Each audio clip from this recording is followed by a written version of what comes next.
Let's start the 77th episode of the Highly Advised Podcast. Yo, what's going on, ladies and gentlemen? This is episode 77 of the Highly Advised Podcast. As you know, if you don't know the voice, this is Saint Kitch, aka Spence, aka as my man's Lyle Fade would say, Saint Picasso. Okay. The measuring stick of the culture. Okay. And we're here with half of the world tag team champions. Yes. Nigel, relaxing OG Jackson. Yes. Hill Jackson. Yes. Mr. It don't matter what it costs. Just give me two of them. Maybe. Depending on the night. Depending on who I'm with. Depending on the night. Solo trips is just two. If it's ladies, he's letting you know. If it's you and him, he might say, give me six of them. Give me six of them and give her three. You know what I mean? Giving me a giving person, a very giving person. I'm saying that, maybe I'm out, at a job function. I might not be like that. I might be like, hey, no, I'm just, getting my one beer, then I'm heading out. If I, am on a date, then maybe I might be, more generous. But it all depends on if, the date calls for that. I feel you. I mean, there's a thing of being a gentleman, though, man. I am a gentleman, believe it or not. I'm a nice guy. Like I'm not a dick, like the name Hill Jackson would portray. I'm actually a nice gentleman of a guy. I feel you on that. I would say, as of today, as of this recording of what I know of him, because we know how this world works. Next thing you know, I might find out they might pull up a tweet from in like 60 years and be like, yo, he said he was a fan of the Steelers. We got to cancel him.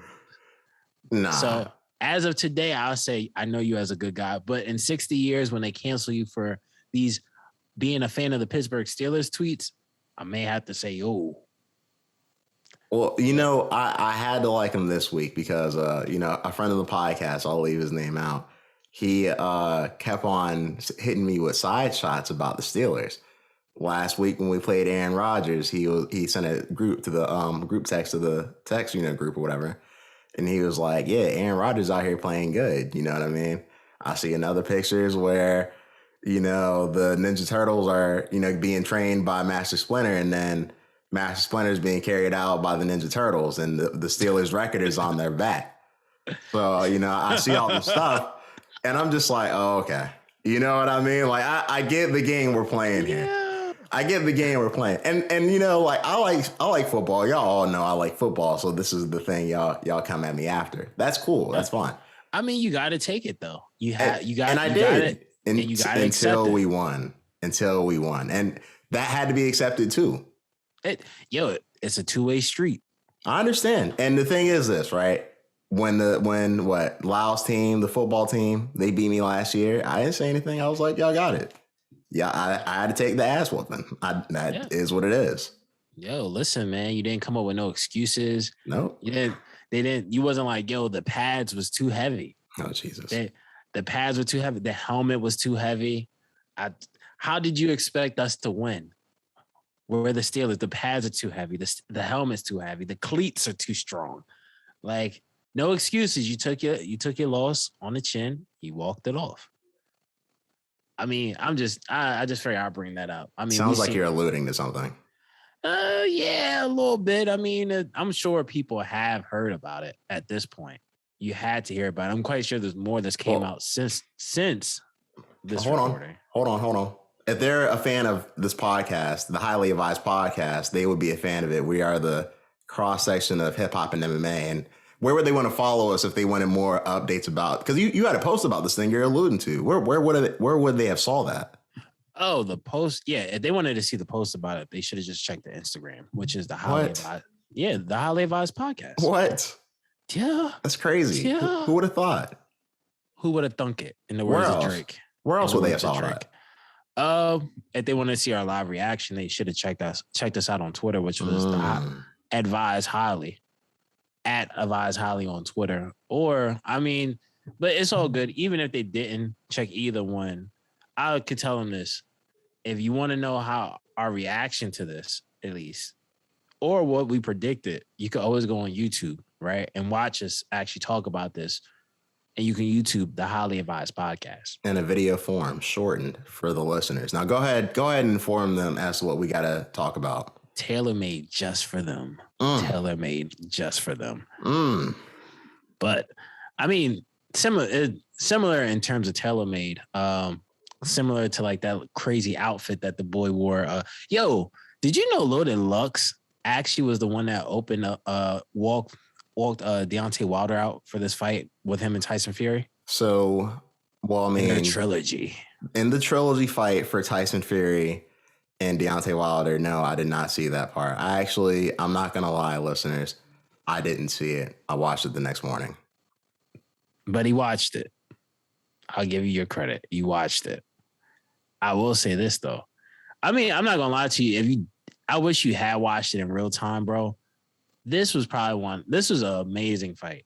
And I'll say that from just in the sense of, in the turn, I wish Lau was here for this episode, man. I really do, because knowing him as a boxing fan as well, this fight was great. Like, in terms of, by the time we got to before we got halfway through the fight, we had already had 3 knockdowns. Deontay Wilder even came out in the fight looking great. He looked great. He was working his jab. He was actually trying to box, and not just necessarily rely on the right hand. Granted, he knows that's his money shot. So of course he's gonna worst come to worst, and as we saw later on, he would go for broke. If he's gonna go for broke, he's gonna Mega Man the arm. He's gonna Mega Man the right arm and try to see what he can do. So, but nothing worked. Nothing. I told you guys, I told y'all last week, I told y'all last year, I said this 2 or 3 years ago. Like I always said, Tyson Fury, aka the Gypsy King himself, that's what he anoints himself as, the Gypsy King. I said he was the best heavyweight that we have right now between the top 3, top 5 champions, not champion, like champions. Top out of those, he sits at the throne. And he proved it when he fought Deontay Wilder over the weekend, bro. He proved it. Deontay Wilder came at him, like I said before, he came at him, was trying to box him, ended up getting knocked down. He won the first 2 rounds. You've been calling it for a while. Because Tyson, no one can beat, I'm not going to say no one can beat Tyson Fury, but there's nobody that's going to beat Tyson Fury out of the talent, the current talent pool. Now, granted, there was a heavyweight fight over the weekend with some dudes that I think they were both some guys. Yeah, actually, it was a fight. It was actually on this prelim. It was actually on the prelim. I forget the fighters. Go ahead. I forgot the fighters because I had just gotten back home. I had just landed, so I landed the same day this fight was happening. So I didn't have a chance to catch them, but apparently they were both 2 good fighters. So. Well, when I was watching the fight, it's kind of crazy because I think that Deontay Wilder did better than I expected him to at the least, I think he tried to jab the body, in the first few rounds, but then he got tired. And then I wouldn't even say that. I think 1, he got tired. And I think 2, he just kind of abandoned that and was like, hey, look, after the knockdown, I'm going to knock him out. You know what I mean? And it's like, hey, you can see just towards the end of the round, he just didn't have it in him. I think after the 8th, I was like, okay, this is not going to get any better for Deontay Wilder. That being said, the 8th round? I think it was the 8th round where I was like, this is getting bad. You know what I mean? Yeah. No, I can understand that because I think by then, the refs, not the refs, but the doctors already came into the ring to see if they could, if it would be necessary to actually stop the fight. Right. Because dude was getting busted up. Yeah, he was getting hit a lot. After I want to say the last round I had for him was the round he knocked him down in, which was the 4th, if I'm not mistaken. Yep. And before that, I had the fight. It was kind of close. You know what I mean? I think he was a little bit more active than Fury in the first round, but I mean he was still getting hit. And I think Fury was dominant in the next 2 rounds. Then Fury got knocked down in the 4th, and I think pretty much after that, I had the rest of the fight going for Tyson Fury. And, I think that he did show improvement in this fight. And like I was saying to you over the weekend, that I think that Deontay Wilder could have done better to have it's kind of like it's a double-edged sword with him taking this fight so close to the last fight. I don't feel like he had the time to improve enough to win in this fight. I feel like, some of the same stuff he suffered from in the first fight, he suffered from in this fight. I think he was just able to counter it a little bit better because he handled a little bit better with his pace in the earlier parts of the fight.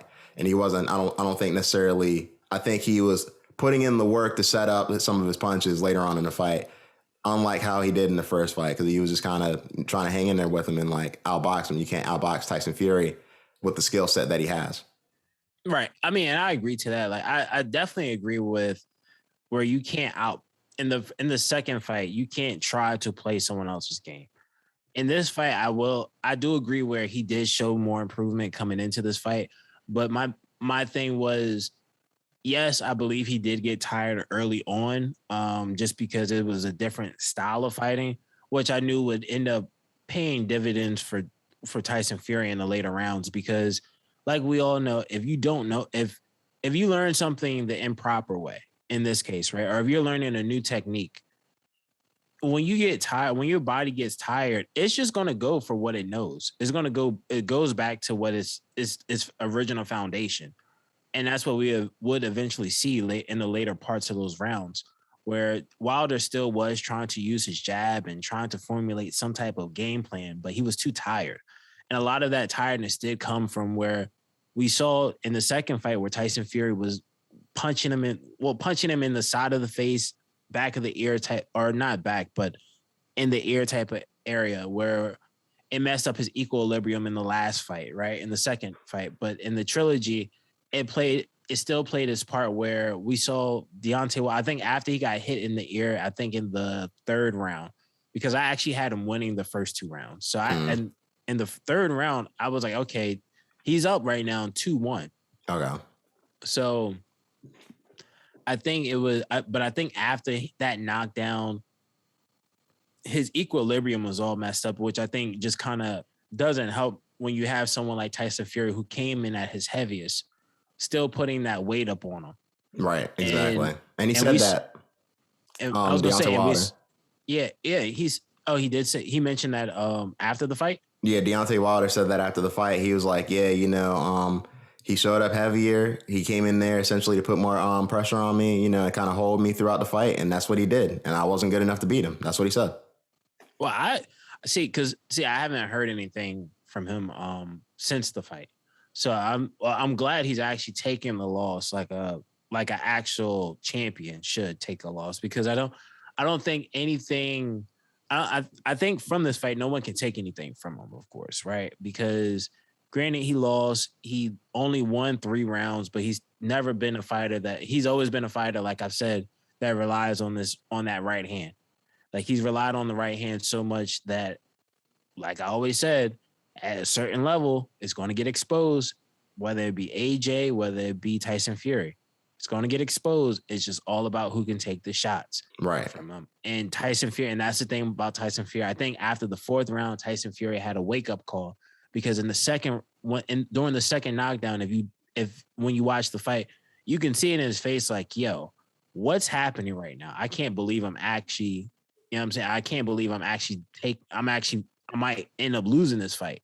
So it seemed like he kind of got everything together. And granted, I think not Tyson Fury, but Wilder ended up catching Fury again, I believe, in like the 7th round. Yeah. But it was like it was literally like right before the bell rang. So, and that was like the last spark he had in the fight. It really, because like I said, right in the 8th is when it started getting real bad for Deontay. Exactly. And you could tell like the same thing that happened in the last fight, bro. Like at least at this point, he made it further than he did in the first fight. I will give him that. In the second fight, I will give him that. But like, it was just the amount of damage that he was taking. And it's a difference when a guy is like, okay, hey, I can take your punches. Now that I can take your punches, you can take some of mine, but I'm more technically skilled than you. Let's see what happens. I think from what my belief is, and like I said, I didn't watch any post conference from Wilder's side outside of maybe 2 or 3 minutes from his coach. To me, what it looks like is because Wilder did come in there. He came into this fight at his heaviest. he didn't come into this fight as a lighter fighter. So he came in at his heaviest, and it wasn't enough. And I think he was hoping it would pay dividends by working that body in the beginning, so he can get those big looping shots in the latter parts of the round. But it didn't work. His legs were too tired. That same dent that he claimed was an egg-shaped weight in the second fight, it reappeared again. But this time, I guess you can honestly say, oh, it had to be from real punches. And I think, to me, the funniest thing I think of this whole thing is that, Wilder changed his gloves at the very last second, right? So they had a little controversy behind the scenes about that type of thing as well. Yeah, it's always something. Yeah, but it's because when you're, so how fighters, they bring someone from the other side and inspect the gloves when the gloves are getting put on, so there's no cheating. Right.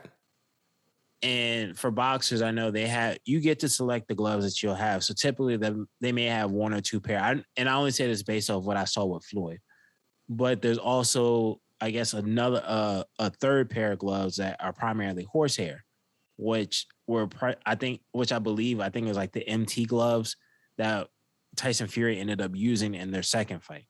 So Wilder decided to use those gloves at the very, very last second, like right before coming out, right before walking out, right before he was about to get I think it was probably after he got his hands wrapped. But before the gloves went on, he was like, nah, I don't trust the two gloves that I brought. I want these. I think that was probably a tactic in the to prevent they cheated me with the gloves type of thing. So I guess that was his whole plan, but I don't know. I think it's safe to say after this fight, after this trilogy, we will not get another fight between Deontay Wilder and Tyson Fury unless Wilder and Fury find their way fighting for a championship, or Wilder puts himself back in that position. I don't see these two guys ever being in the ring again with each other. No, they're probably not going to fight each other again. And you know what? Me personally, I think that I would like to see Deontay Wilder. I don't think he necessarily has to fade away. I think that if he really wants a shot at the belt again, and I know that we were having this conversation during the weekend, and I think that Deontay Wilder can still be putting some good fights. You know what I mean? They could, try to book him well, but I guess it just depends on as to what they do with him, as to who he's fighting next. Yeah, I mean, I think in terms of like his next possible fights is because I know before when we had talked, you did say something about maybe he should have a tune-up fight, or you're saying you think he should have a tune-up fight before coming into this fight, right? Which I think I thought about that. I think he should have just went straight into this fight. I don't think a tune-up match would have done anything, just because, yeah, that's a long break, but at the same time, I wouldn't tell anybody, because Tyson Fury has been inactive for the same amount of time. So, well, no, I was saying that he should have another fight, because the problems that he had going into this fight, he had to improve on to even look better in this fight. I think another fight, I don't think it was a matter of him necessarily being off for an amount of time. I think skill-wise, he wasn't where Tyson Fury was. That's why he needed time. But I guess maybe he didn't see it that way. And that's fair enough. But I don't think you can do that. Would you have more of a chance of getting there in an immediate rematch, or over some time when you actually have time to fight more people and have more experience? I mean, it works. It's a double-edged sword. It's a double-edged sword. I will say that, because had he waited more time to fight, like I said before, I think he would have been out of the picture. If he didn't try to fight for a championship right now, I think he would have been out of the picture, just because, well, granted, right now we have Anthony Joshua. So because Anthony Joshua doesn't have the belt, well, let me not even say that.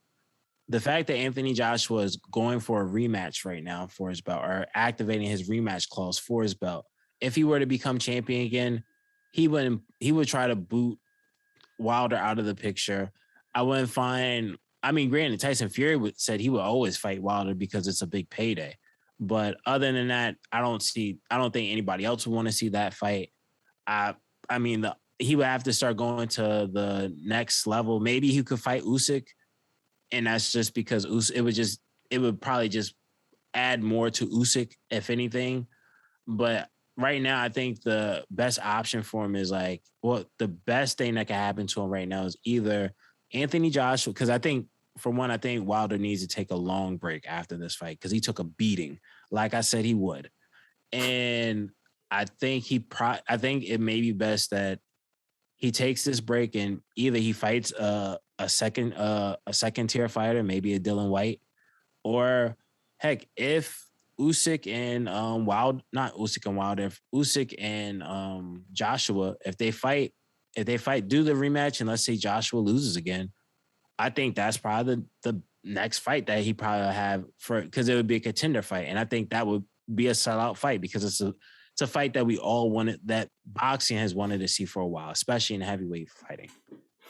I don't know. I'm curious to see what happens. Like, I think that as long as because I want to see the sport of boxing flourish a little bit, I would like it if they put him in good fights and actually, tried to make it a viable fight, maybe with somebody else. But I think that with all the money that's put towards these boxers, like Deontay Wilder isn't going to be like in the co-main getting paid the way he's getting paid. You know what I mean? So that's just never going to happen. But I mean, I hope for the future of boxing. You know what I mean? I hope for the boxers. Yeah, I mean, hey, it would be nice, but like I said, like I even said to you on the phone, man, like, in his case, like at this point in his career, and he's like 37 on top, or 35, 37, one of the two. So he's at that he's at that second half, or not even second half. He's at the latter parts of most people's careers, minus Bernard Hopkins, of course. Right. Which he probably could actually fight for a little bit longer because he didn't start boxing till he was 19. Well, you know what they say about heavyweights too. They say the last thing to go away is the power, and he got a lot of that. Yeah, but he doesn't have a lot of technique either. So like time. Time, but Father Time is undefeated. You're right about that. Yeah, like don't get me wrong. I mean, unless he wants to be a butterbean at 42 years old, granted, I think he would still be in great shape. But I mean, I think it would take a few years until he gets that technical sound, which I think it will happen over time. But he's still that power he's really gonna have to rely on the power. If anything, hold on, real quick. One thing I will say is that luckily for Deontay Wilder, he's not known for getting in a lot of battles like these. Oh, right. Absolutely. Well, because all the opponents that he fought, well, not all, but most of his opponents that he's fought, he typically just starches them in the first 3 minutes, in the first 3 rounds. Exactly. So like, yeah, he hasn't taken that much damage, but I will say this, and we all know this from MMA. Once the blueprint is out on how to beat somebody, it gets a little bit easier it gets easier for the others that follow behind if they can, in their case, if they can take the power, if they can take a punch, or they figure out, okay, Fury beat this guy twice. He punched this man in his left ear, both fights. And pretty much it helps secure a lot. It helps a lot. And I think we all know this reigns true because in both fights, when anybody that gets hit in the air, your equilibrium is off. Period. So I think that also reigns true when it comes to this. So like with the blueprint being out for him, he's going to have to change his style. It's just a matter of how much of a style change is going to be necessary based off his next opponent.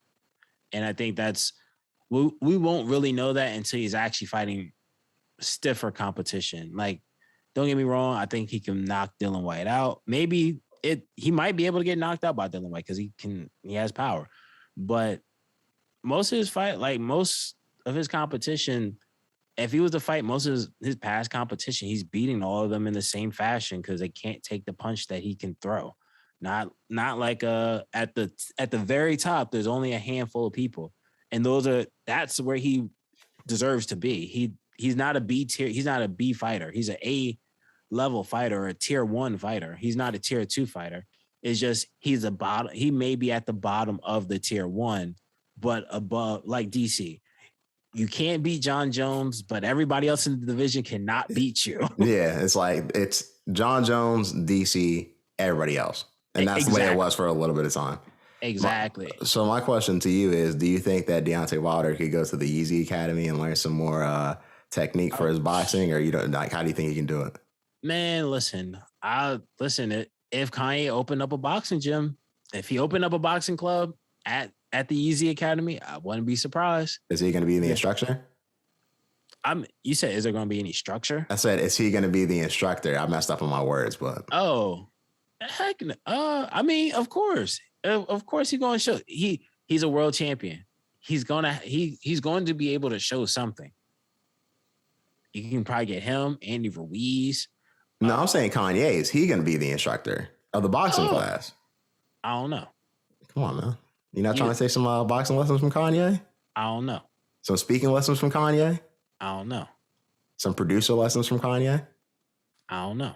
Wow, you're crazy. All right. Oh, you don't even know us. Did you not see that video with Kanye? Nah. No Jumper? Nah. Oh, there's a video of Kanye like in the gym, and I guess he's wearing all his Kanye stuff and like a watch. And the guy's like, yo, how much for the hoodie? I don't know. How much for the hat? I don't know. How much for the sweats? I don't know. How much for the watch? 200,000. How much for the shoes? I don't know. How much for the socks? I don't know. Nah, complete Kanye. He's a character, man. Yeah. Yes. Absolutely. And honestly, I hope the Yeezy Academy has a homecoming and Kanye gets to make the Yeezy Academy homecoming. Because if you don't know, this Yeezy Academy, he wants it to compete, from what I've seen, he wants it to compete with other, I forget the particular name, but like it's programs. It's like prep schools. Okay. Kind of like a prep school where you have like prep, because most prep schools, from my understanding, are like, a kid that may leave high school, play ball there to kind of help mature their talent so they can go into the next level. That's what Kanye is wanting to do with the Yeezy Academy, and having them all decked out in Yeezy wear, which I think is going to be a big thing. I believe he actually has someone like a couple of the top basketball players in high school right now actually confirmed or committing to the Yeezy Academy. I think it's cool that it's coming along. Why not? You know what I mean? If it's actually going to benefit somebody, then why not be, competitive? And as long as they're doing what they're supposed to be doing, I think it's cool. I think more, artists should do things that are, opening up schools and things like that. I think a lot of artists are doing things like that. You know what Kanye should do? I was going to say, not even just artists.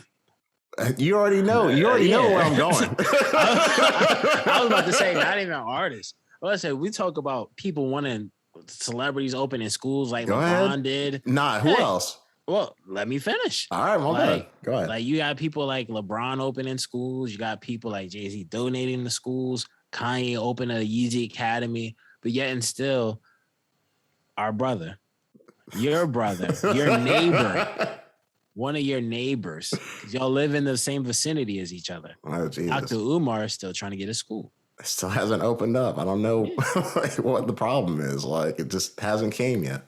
Yo, listen, man. Like my guy said, he needs money for the school at free work. Shouts out to him getting married, though. Yeah, shouts out to Dr. Umar getting married. Actually, now I was thinking about it. That would be crazy if Kanye, because you remember Dr. Umar last week was talking about, I want Mike Tyson to train me so I can fight Freddie Gibbs. Jesus. Yes. Like, yo, listen, he actually, if anything, Deontay Wilder can go to the FDMG school, help Dr. Umar.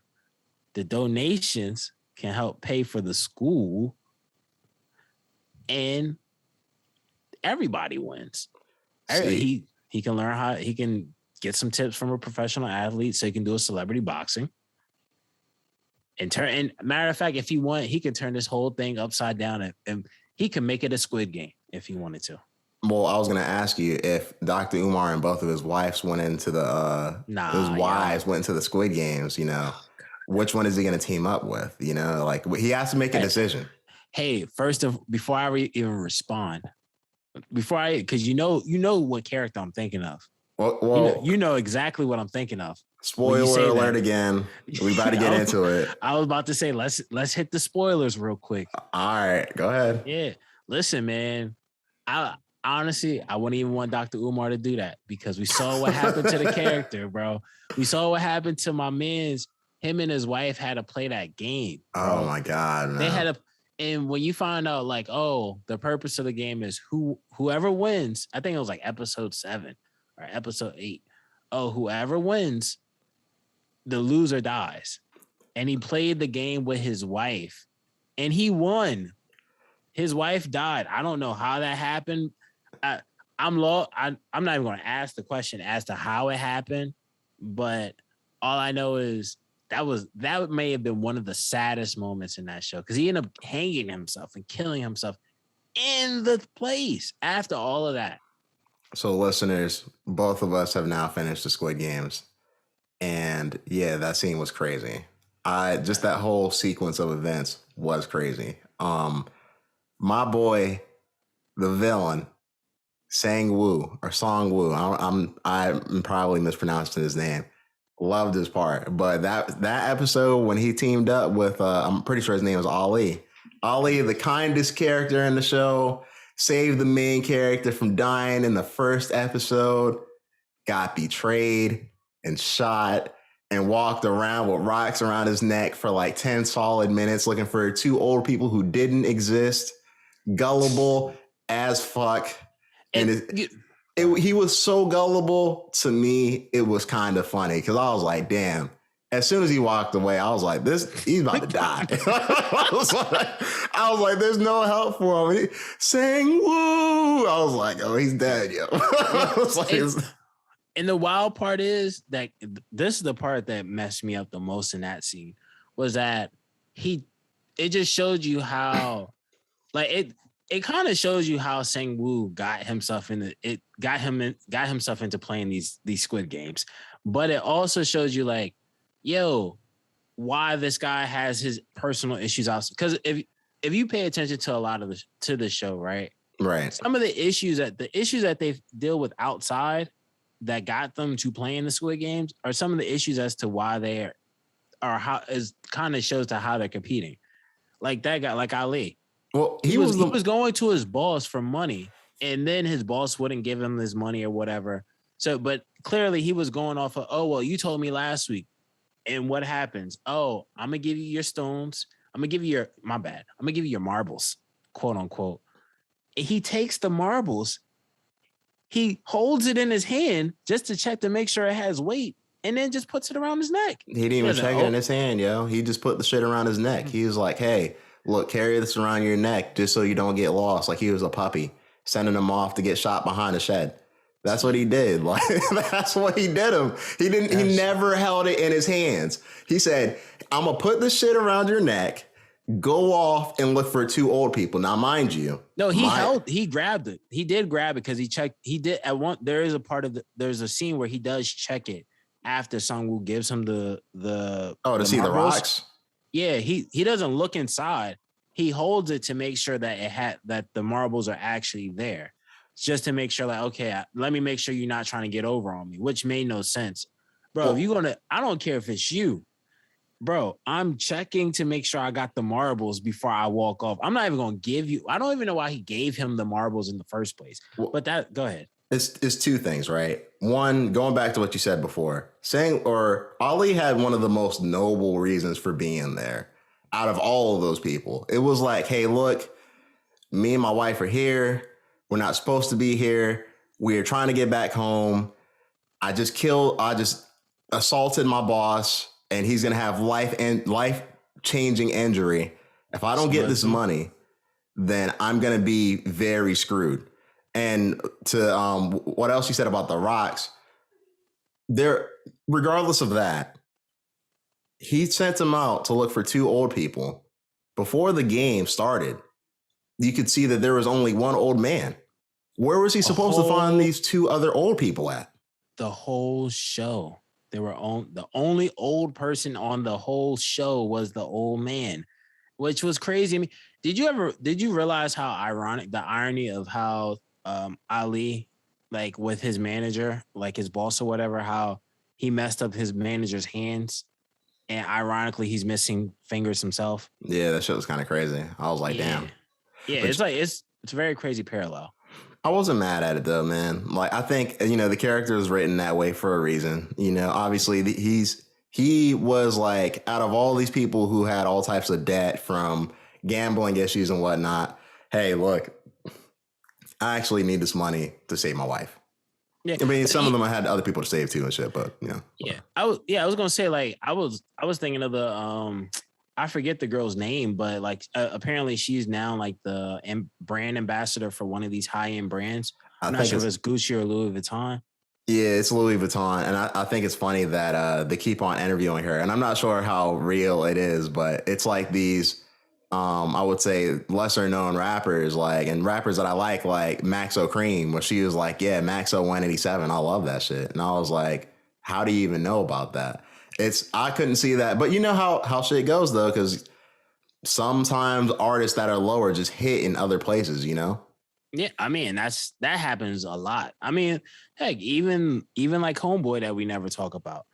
He initially, before he popped here, he was doing tours overseas. Like some rap artists, like you said, Chitty Bang, for instance, they had a buzz in like the UK before they had a buzz over here.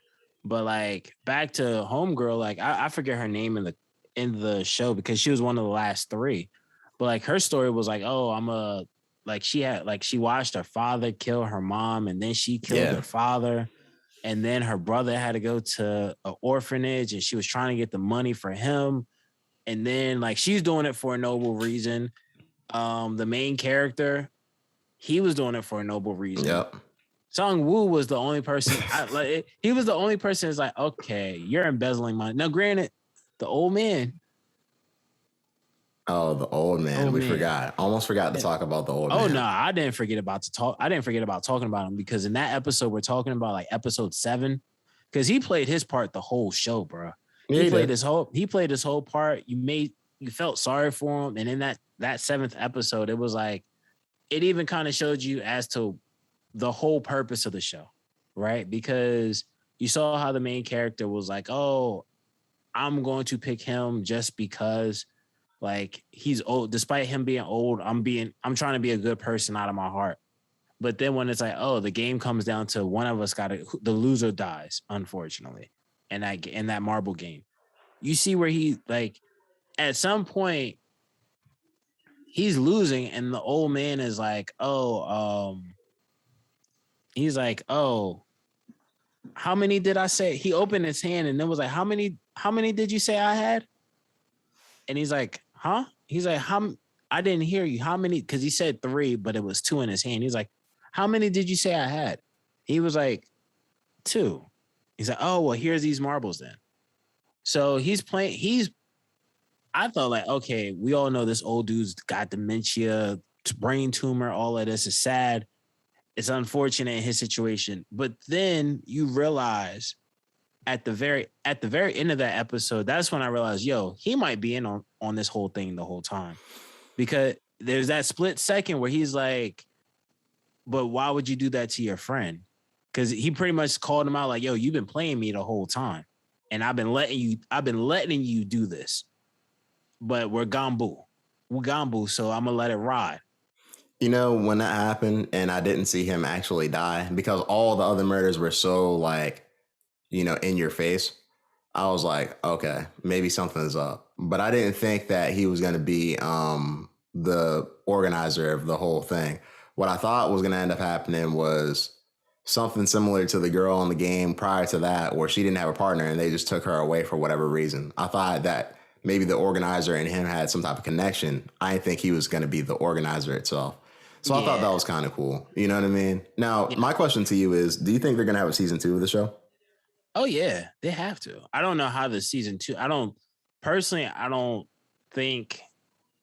I'm not sure how I'm gonna feel about the season 2. I'm quite sure season 2 was probably written well before the show came out. Nope. He hasn't written season 2 for the show? Not at all. Oh wow. Yep.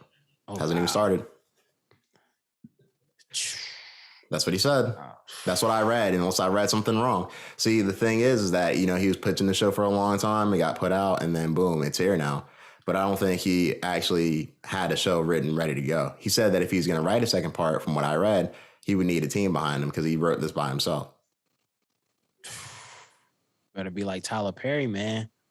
Tyler Perry bust.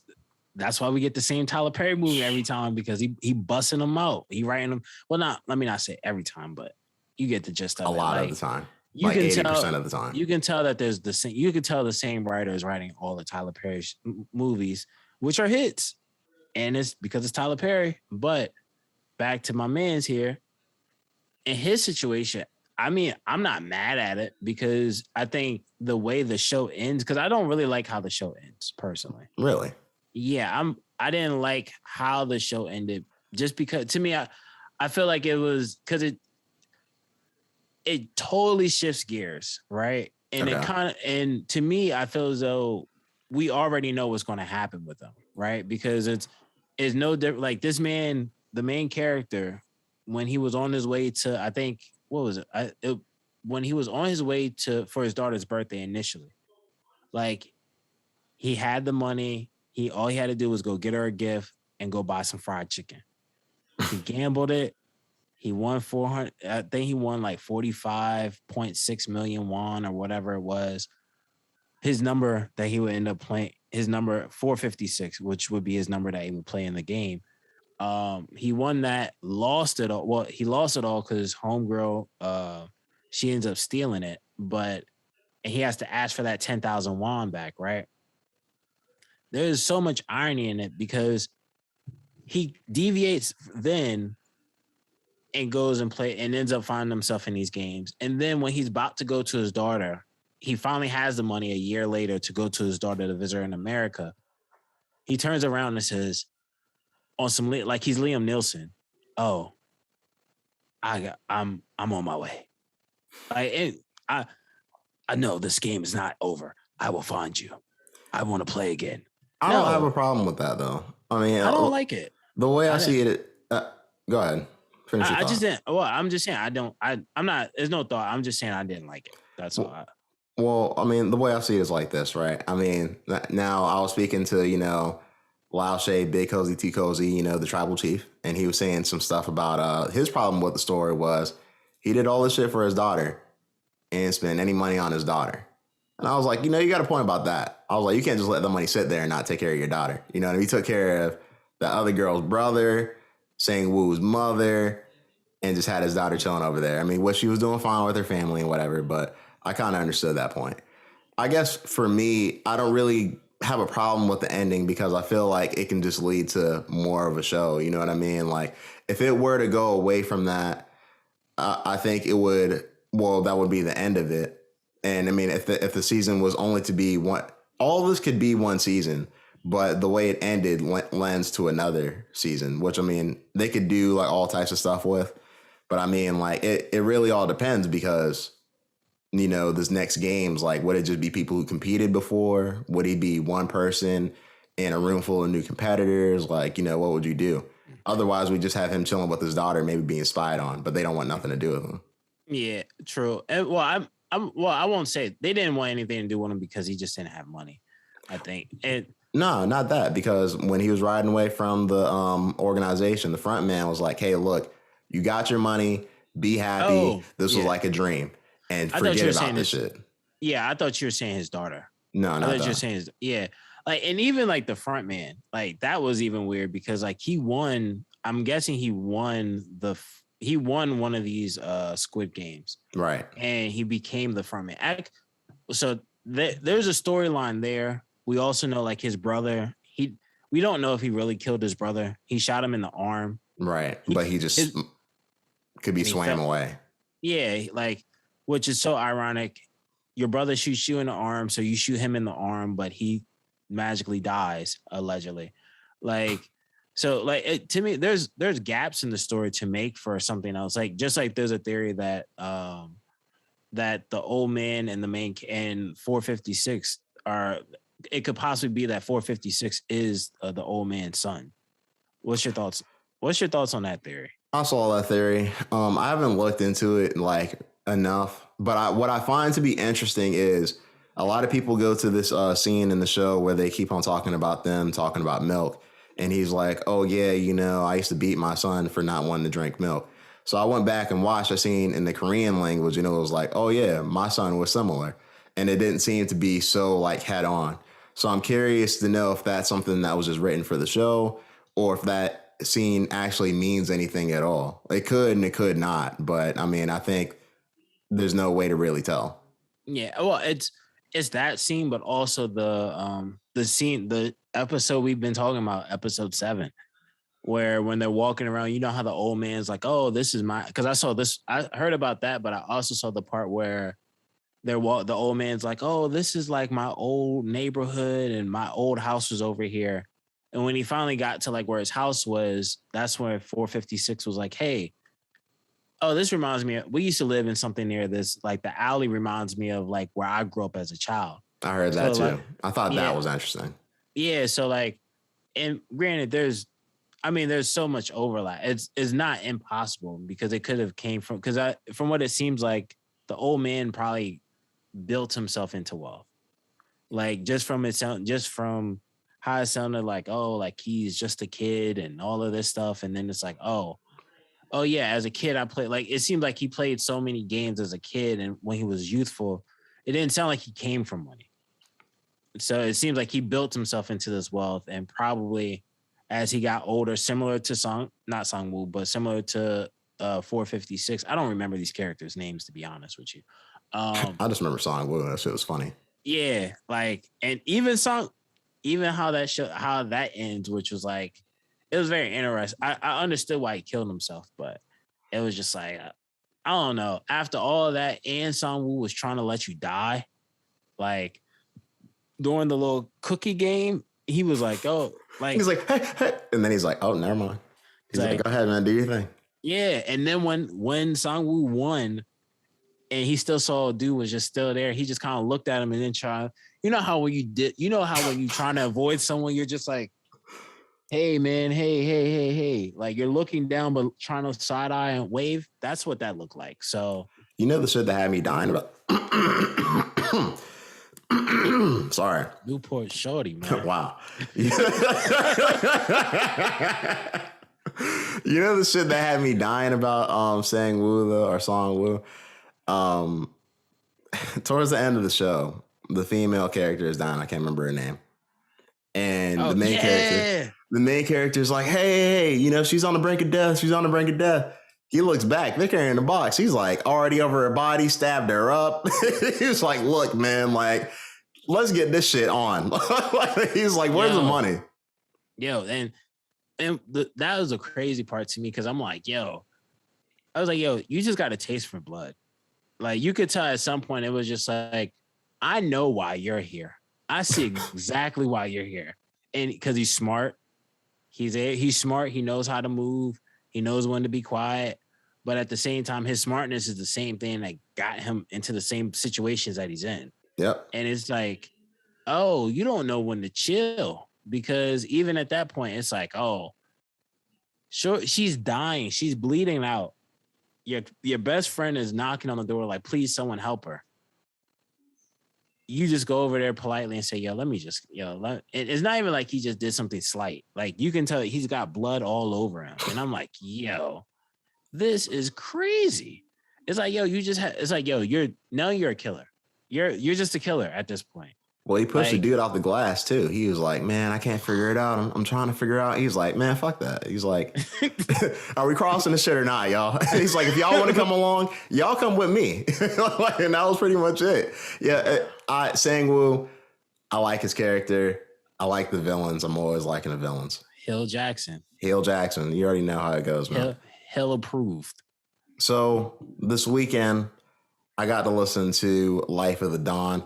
That was the album that came out by Don Toliver. I actually like that album. It sounds good. It's more of an R&B sounding album than his first one, which I think has more of a hip hop influence. But I mean, I like it. I think it sounds good. I know you didn't get a chance to listen to it yet. I'm not sure if any other people who listen to this podcast have got a chance to listen to it, but I'd be curious to hear thoughts. Yeah, I would be curious to hear thoughts as well, because I heard about this album, but I didn't listen to it. So. But I have heard positive things so far. So I'm quite sure there's people that's probably listened to it. I know there were also Well, I think there were other albums that came out, but I was really focusing on like how Meek was going to do in his second week because I'm still going through like this not Dream Chasers, Expensive Pain. Like I'm still going through the Expensive Pain album, so I still didn't have a chance to really listen to it. I haven't had a chance to listen to that yet, but I will take a chance to listen to it. I don't know if you saw that Meek's album. It sold not like 92,000 records this time around compared to championships that did like 200 and over 200,000 records. I think it was like 280,000. You know, I'm not mad at Expensive Pain selling that much. I think that's a good number for Meek and kind of where he's at in his career, as far as, you know, what you would figure an artist like him would sell. So, like, I'm not necessarily mad. Now, as far as what that means, as far as like his success goes and what's not, yeah, I can't even fucking speak tonight. As far as what that would mean, man. No, not even. As far as what that would mean for Meek Mill's success, I'm not sure, but I think that is good numbers for what I would figure he's at. Yeah, to me, I think this isn't. I think this is bad for me. Like to me, I think to me this is a flop. What were you expecting him to do? I was expecting him to at least do 150, 175. No, this is a flop. I don't think so. This is a flop. I mean, you sell 228,000 copies in your last album, and the follow up album, despite putting out other stuff that he was putting out EPs and records and singles every now and again, and people were biting for more. You sell 228,000 your last album, and your next album does less than 100,000. That's a flop. It's just good. Kanye just did 300, right? Somewhere around there, yeah. If Kanye's doing 300, I think 92 for Meek is all right. You know what I mean? Now, could it be a little higher? I'm not saying that it can, but I would expect him to be somewhere in the 130 range.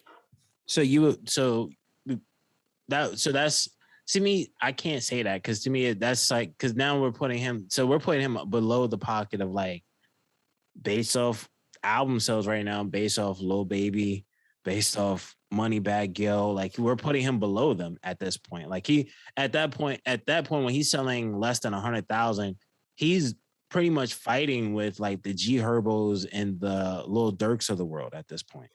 Well, and I wouldn't even say Lil Durk because I think Lil Durk is on his way up.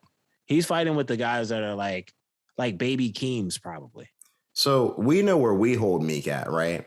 Like in the structure of this whole rap thing, right? In the hierarchy and whatever. Facts. And he's not one, while Lil Baby's a star, he's not, Meek Mill he's been around for a bit of time. You know what I mean? So we don't really hold him on that level. Excuse me. However, what I would say is that at this point in time, the stardom of Lil Baby is a little higher than Meek Mill's, I would say, on a general popular scale. Lil Baby is a big selling artist. You know what I mean? So I honestly would expect Lil Baby to have higher numbers than him, whether they're fixed, whatever the case is. I think Meek Mill selling right around 100 is about right. Could he have sold more? Yes. I don't think this is a bad showing for Meek, though. I disagree, man, because I agree on the point. I do agree on the point with Lil Baby, right? Where yes, Lil Baby is a new coming artist, while Meek has 10 years. He has at least a decade in the game on the main stage, right? So I agree there, but to me, it's also that thing of like, okay, you're in the space of legacy acts, right? At his echelon. For his echelon as a legacy act, the numbers should be higher to me. And that's the thing, because even if it's a Kanye, Drake, Kendrick, J. Cole, I wouldn't even say that. Like, I mean, at this point, I guess his numbers would be competing with someone like Big Crit at this point. Well, I mean, if we're being real, and this is no offense to Meek, he's not any of those artists. You know what I mean? Like he's not. And they're not him. Right. But what I'm saying is, like, because he's not those artists, I don't expect him to do what those artists are doing. You know what I mean? So it's like at some point in time, And that's not to say that Meek can't sell more with a further album, further out in his career, I would say. But like, I think at this point in time, that's just where he's at, and that just is what it is. But see, I agree. Clearly, the numbers don't lie, and it shows this is where the marketplace puts him. I agree there. My thing is, though he's not any of the artists I named, I think most people, it's safe to say, like in terms of street artists, he was that guy for street artists at one point. And when Meek Mill went to jail, a lot of music didn't sound the same for street music. Like, I mean, granted, we had your Yo Gottis, you had your Futures, you had like, and I don't even want to use like Gucci Mane or Jeezy or nobody like that because they're older acts. Right. But like, you had street artists, but let's be honest, in 2010, like in the 10s, Meek was one of those guys that was closer, more at the forefront for street artists. And he was one of the highest selling street artists at the time. He was one of the highest selling artists during his run with his peers who are of that echelon that I named. Kendrick, Cole, Drake, they're all he came in with under the same echelon as them. He was on the same echelon as them. He was on the same playing field. He has songs with all of these artists. They all came in the game at the same time. They all came and rose to ascension around the same time at different parts. And some may have dropped lower than others. But let's be honest, you know how big of an artist has to be. For 3 years ago, they sell 225,000 copies their first week. That's not easy. And streaming was still out then. You're right. Like, I think no. But he ended up he had a great, like, 225,000 is not gold, but that's a lot for an artist definitely 3 years ago. So here's what I'll say, right? I listen to Championship since we've talked about the Expensive Fame album. And to me, that album is the quality of this album and the quality of that album are two totally different things. You know what I mean? Right. So when you put out an album of that quality and you have the name Meek Mill, you would hope you will sell a lot of records. And I mean, obviously he did well for himself. The number was 225, which I didn't know that. But that being said, though, I mean, we get back to like, all right, we talk about the Kendricks, Coles, and Drakes, but it's like even like the Big Sean's of this generation or that generation, I should say, don't get the same praises they do. You know what I mean? And like, while he might be able to sell records as well, like any artist, pretty much any artist behind those like top 4 or 5 spots isn't really guaranteed to do anything because I feel like they all fluctuate to a certain degree. Yeah, I agree. Like, they do fluctuate. I guess to me, at the crux of it is, I look at Meek, I have somewhat of a similar respect for them as I do for Meek, because though he's not them, he's them in his arena. You know what I mean? Yeah, he deserves respect. Yeah, like, and I mean, in terms of like street artists, he is like, I mean, I think some of your top artists today, in terms of like the younger generation, Meek Mill is one of those guys.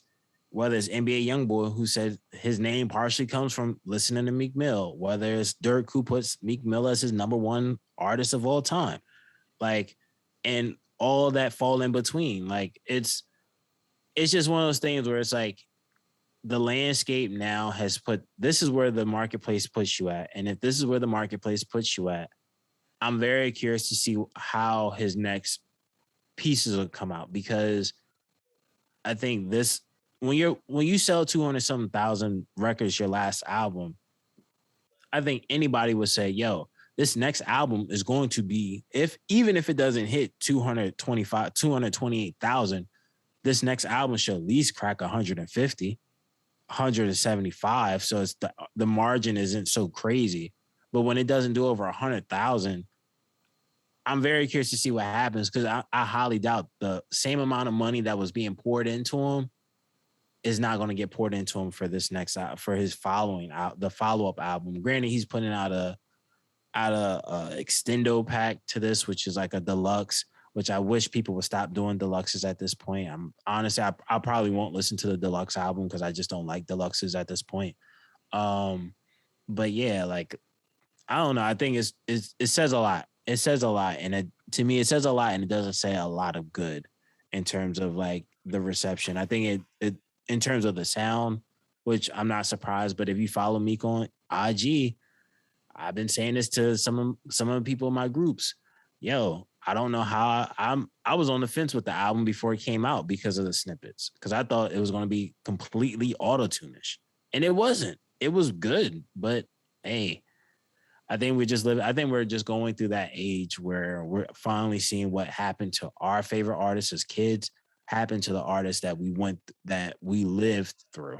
And when that their music lived with us as we went through life. His album Expensive Pain is and that's it.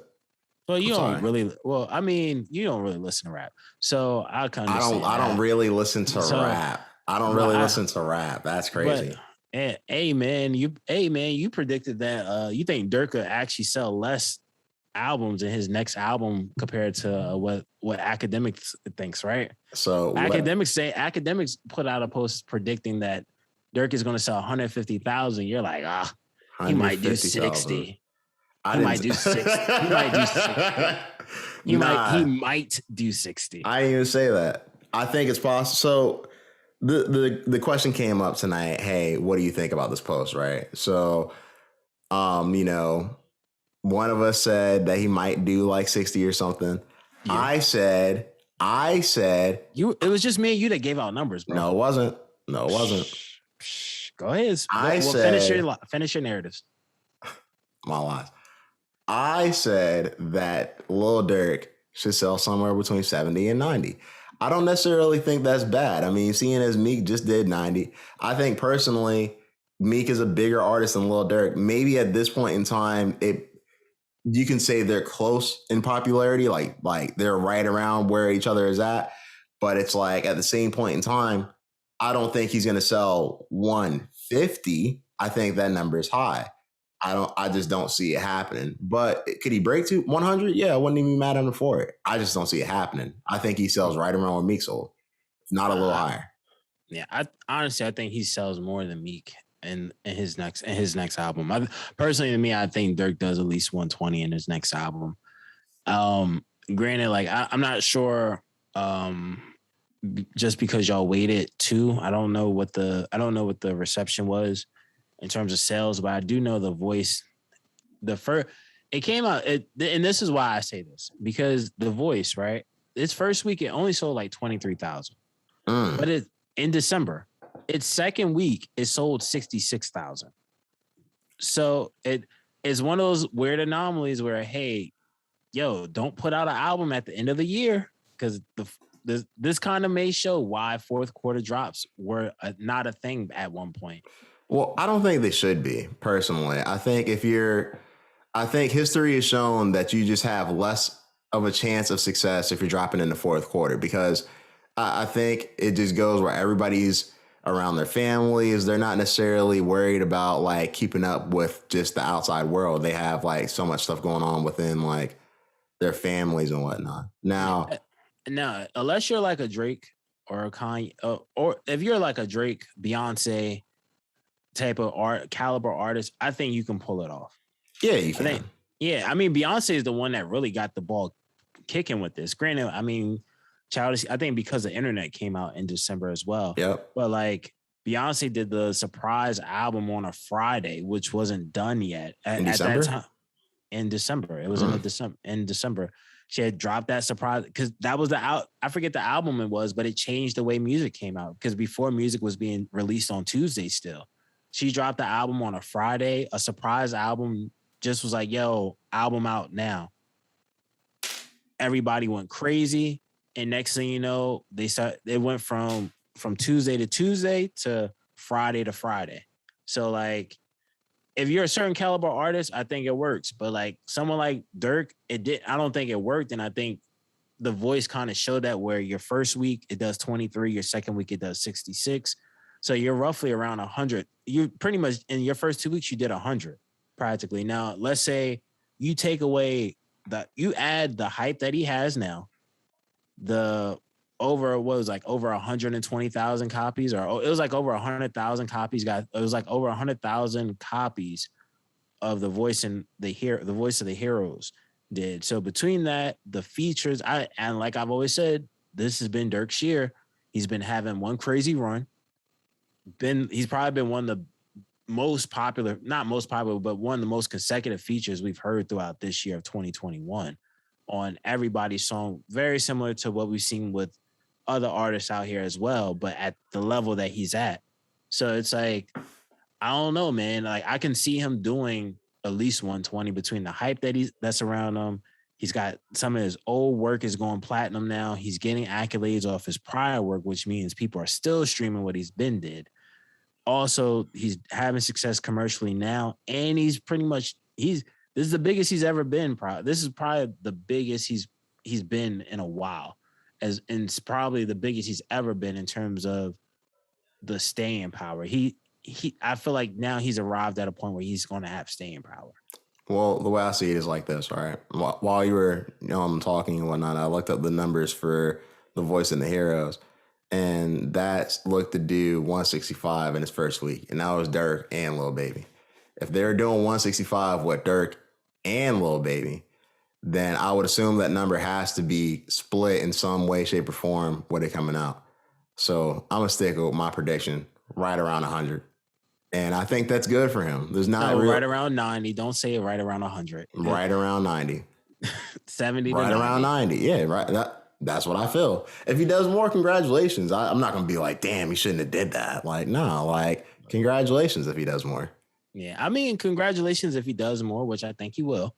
Like I said, you're the fan of his. You should have faith in your artist.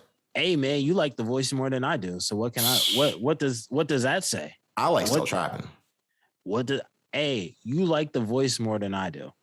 I probably listen to The Voice maybe once or twice, if that. All right. I'm serious. Just because y'all waited too is probably I prefer that project more. So like I listen to 248 every week. Hellcats and Trackhawks, I believe that's off the OTF album compilation thing they did. Oh, that's your man. But yeah, I mean, I listen. If I like the music, I like the music. Hey, you love Lil B, and he's more talented than Lil B. Hey, shouts out to Lil B, man. Legend in the game, yeah. Yeah, curse Hill Jackson. Bass God, curse to Hill Jackson. Please, Bass God. Nah, he might send me a blessing. You never know. He might. I can't even get into what he might send me. I don't want to do that on the show. Yeah, hey, man, maybe you may have to send him something. Well, you know who's getting sent somewhere? In the purgatory?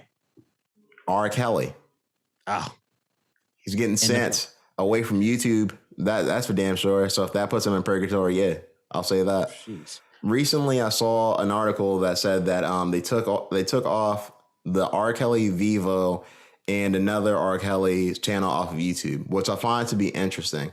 I always find it to be interesting when they take down a stream of an artist or something like that when things go bad, because I feel like it sets a precedent for what they should do in the future. So it's like, with R. Kelly being who he is and what he's done, I have no problem with him being punished in some way, shape, or form.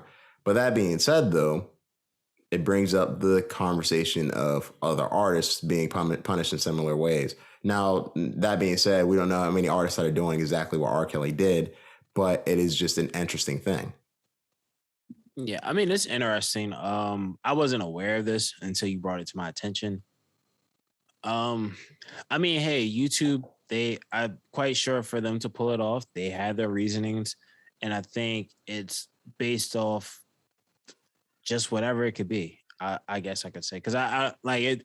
This is new information to me, so I'm still trying to process it. What I find interesting is, like, a lot of people get affected by the way these punishments are dealt out. Like, there's a lot of money that goes to a lot of different places, so I'm curious to see as to how that's going to play. Oh, you're talking about in terms of the revenue that his page was making? Yep. Oh yeah, I mean, well, I'm quite sure right now his catalog is probably his catalog still I'm quite sure his catalog is still making money, but I'm quite sure like most people are not touching anything that he has right now. Like I think I'm quite sure even in the buildings they're probably like, yo, listen, we're not making any money off of this. I Believe I Can Fly. That's never it'll be like Sinbad. It'll be just like Shazam. Did it really happen? What is it? What is the name of that thing? I know what you're talking about. It's like a parallel universe. Or Yeah. no. Oh, the butterfly effect. No. It's not the butterfly Mandela effect. The Mandela effect. That's what it is. Yeah. I love that shit. I like watching videos about that shit. Yeah, it's a very interesting thing because I swear to you, Shazam happened. I remember watching. I remember not. Isn't Shazam? It wasn't Shazam. It was it was a video of Sinbad where he was a genie, and that was the video that came out. And people say that shit doesn't exist, but I agree with you. That shit does exist. Yes, we all watched it. I don't remember watching it, but I remember seeing commercials for it. I don't remember what. I remember watching it. I remember why. And now, granted, being so young, I could have been watching a commercial that just looked like it was a movie to me. Yeah. Listen, man, I thought Squid. When you're 6 or 7, you don't know the difference between movies. You just see, him on TV. Yeah, I thought this was a movie. Just like, hey, even when I watched Squid Games, that was probably one thing I loved the most about that show, was that it's very cinematic, like a movie. A lot of people have the same memory of the same thing from a same period in time in their life, but none of us know what happened. I just find it to be kind of odd. That's all. It might be like R. Kelly. Hey, listen, man, does it really exist if you delete it from history? R. Kelly doesn't exist to YouTube. That's what we do know. So if not the only if think about it. At some point, because I won't be surprised if others follow suit with this when it comes to him, especially because, like I said, this is new information. So for me, this is brand new information live on the podcast. So you're getting my live reaction to this. To me, I think I wouldn't be surprised if this ends up if this becomes a thing with other people. Like, yo, we're gonna pull this, we're gonna pull that. Like, I'm quite sure. The old Space Jam. I'm quite sure at some point, if it still comes on movies, they're going to find a way of saying like, yo, we got to take this R. Kelly part out. Oh, Jesus. They won't do that. Look, bro, if you're taking, you don't think they will? The most iconic song from that movie is I Believe I Can Fly, which became an iconic song for a generation. So many people graduated from kindergarten to I Believe I Can Fly, right? But because of what he's doing, listen, I get it. Like Dave Chappelle said, you take away a man's money. It's kind of like killing him. Yeah, and granted, like he's put himself in this position. So I'm not saying this from a space of like, oh, this is horrible. I'm saying this from a space of, hey, you took the man's money. You took whatever livelihood he had left. Granted, he's in jail for Lord knows how long. So he's in jail for whoever knows how long. But now he doesn't have income. Now, granted, I did see something trending where his net worth is -$2 million. So good. Listen, man, you think he wouldn't be getting paid if they play I Believe I Can Fly? If you watch Space Jam, you think he's not getting paid off of that stream? Off you streaming that movie if his music's playing? I wouldn't be surprised if they change that at some point in time. Like, you know what I mean? It definitely is possible. I don't think they'll do it just, for the sake of keeping the movie intact, but you never know because they have taken things out of movies before. I know you didn't hear because it's breaking news actually during the podcast. The coach of not the Oakland Raiders, excuse me, Las Vegas Raiders is now gone. John Gruden will no longer be the coach of the Las Vegas Raiders. Apparently, some comments that he said that were anti-gay and misogynistic came out. I'm assuming he must have offended somebody or just the situation happened and he will no longer be the coach of the team. That's kind of a big deal because as far as I know, if I'm not mistaken, the Raiders have been undefeated and they've been having an amazing year so far. So I'm curious to see as to what happened. Spence, have you been paying attention to the Las Vegas Raiders? We just went to their stadium like less than 2 months ago. That's crazy. Yes. I'm always the Raiders hold a special place in my heart. So I always will keep myself in some type of no for the Raiders. But this is breaking news is very surprising, but clearly when you live in a world where there's repercussions for your actions, you got to be willing to accept whatever comes with it. So, I mean, it's I don't know, it's one of those things. Like, I mean, in all honesty, I wouldn't be surprised if another team tries to pick him up at some point. But hey, you got to learn. Unfortunately, it's an unfortunate thing to have happen. But if you're out here, if like you said, if he's out here making rude comments to people, X, Y, and Z, that are derogatory comments based that can be separate you, yeah. Like, I mean, hey, it's crazy, but and I was wrong. They lost 2 games. Oh, okay. So what's the record? 3-2. What's the Steelers record? 2-3. Oh, okay. Your record's 2-3 too. Okay. Just to let you know we're in the same boat. I know. I've been paying attention. All right. I wasn't sure. You tried to call me out like your record was better. No, I was just asking a question. Why do you get so defensive? No, it just seemed to come out of, we were talking about John Gruden, yet somehow the Steelers were brought up. I mean, when I'm talking to you, there's a big Steelers flag behind you. So of course I'm gonna ask. Okay. You did that to yourself. That. You can text me that. Why would I text you? We're talking. This is a conversation. This is no different than if I was having a phone conversation with you. So I'm gonna just ask you here. Hey man, you gotta maybe you need to go for an extra stretch, maybe you need to go for a run. I don't know, man. Listen, I smile. We 2-3. It is what it is. I'm smiling still. You 2-3. What you mean by that, brother? Huh?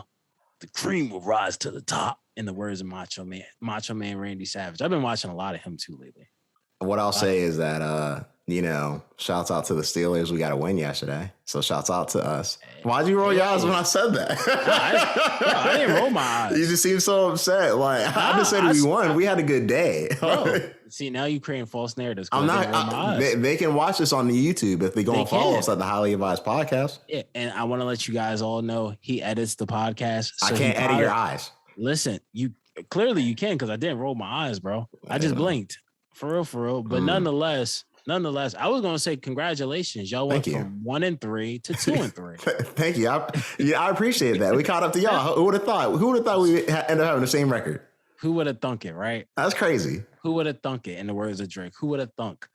Like, hey, we might be right around the same scale. You seem just as bad as mine is. Hey man, who would have thought? Hey man, you're fighting for a win just to be in a seat next to us. So but we're right next to each other.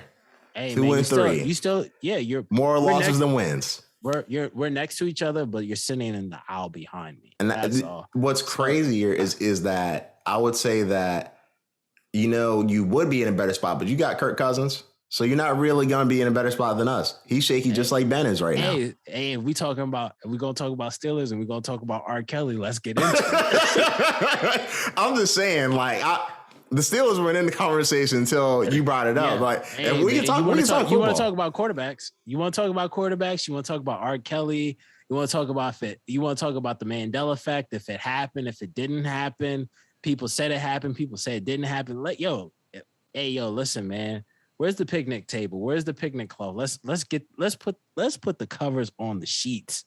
Let's put the covers on the sheets. Let's put pins to the pad. You're talking about wins and losses for your team, and then you're talking about past actions.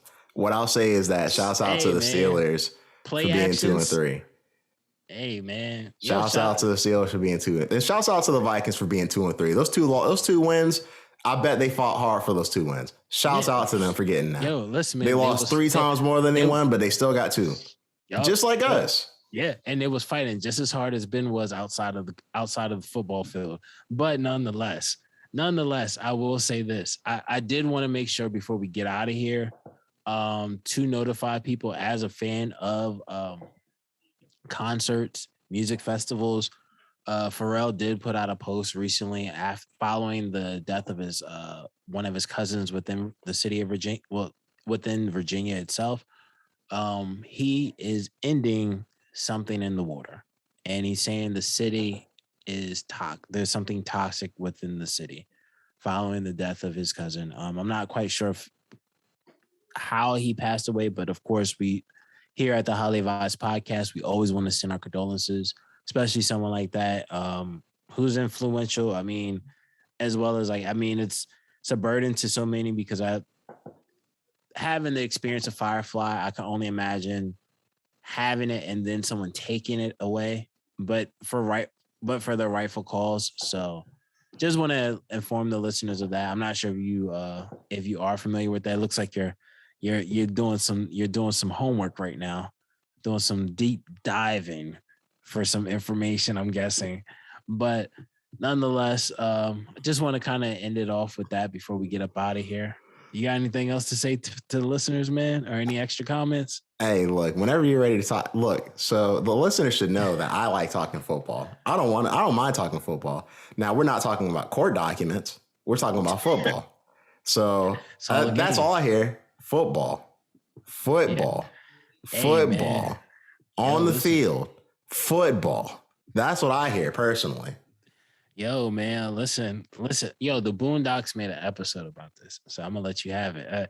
I know where you sit in the episode with the episode I'm talking about of the Boondocks. So what I'll say about Something in the Water is this. I feel like this being Pharrell's concert, he has the right to do anything he wants. If he doesn't want to have it there, that's unfortunate. But I feel like, when you feel that something's not right, something's not right. And, definitely RIP to his family. And, I hope that they can find some type of solace in not being in Virginia anymore. Yeah, definitely. So, hopefully they're able to maybe bring this somewhere else or maybe try that out. I don't know. Because it is unfortunate. I mean, of course, like it's unfortunate, but at the same time, like we live in a world now where mental health is a real thing. So it's like if he doesn't feel as though this is the best option for him, because I'm quite sure it's bittersweet to host something where you're doing all this and something like that happens to a loved one of his. I'm quite sure it can be a lot. So yeah, like you said, just condolences and hopefully we see more from Pharrell, whether it be Pharrell's Pharrell. So whether we see more from Pharrell or Pharrell just decides to bless us popping up at different festivals, so be it. So yeah, but with that being said, I don't have much more to say other than drink your water, wear your mask if you choose to, and stay sanitized. Drink your water, stay sanitized, and just stay out the way. I don't have anything for the listeners. You've been highly advised. Thanks for joining us. We will be back next week, hopefully with some good stuff and some more news and whatnot. We will come back and talk to you guys later. Have a good one. You've been highly advised.